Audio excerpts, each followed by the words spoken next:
ইনজিল শরীফের হাজার হাজার পাণ্ডুলিপির মধ্যে একটি হলো প্যাপিরাস 37। প্যাপিরাস 37 হলো মূল ইনজিল শরীফের শুরুর দিকের একটি কপি।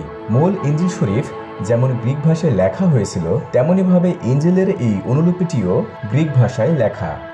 এই প্যাপিরাসটি খ্রিস্টাব্দ 3য় শতাব্দীর সময়ের, অর্থাৎ মূল ইনজিলের এই কপিটি আজ থেকে প্রায় 1800 বছর আগে করা হয়েছে।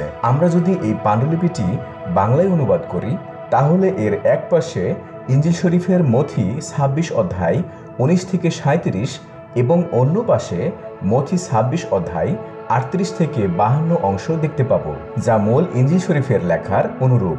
এই পাণ্ডুলিপিটি আমাদের প্রমাণগুলোকে আরও শক্তিশালী করে যে আজ আমরা বাংলাদেশে ইনজিল শরীফের যে বার্তা পাচ্ছি তা মূল ইনজিল শরীফেরই বার্তা এবং এতে কোনো পরিবর্তন হয়নি। আপনি আরও জানতে চাইলে আমাদের ইউটিউব চ্যানেলটি দেখুন।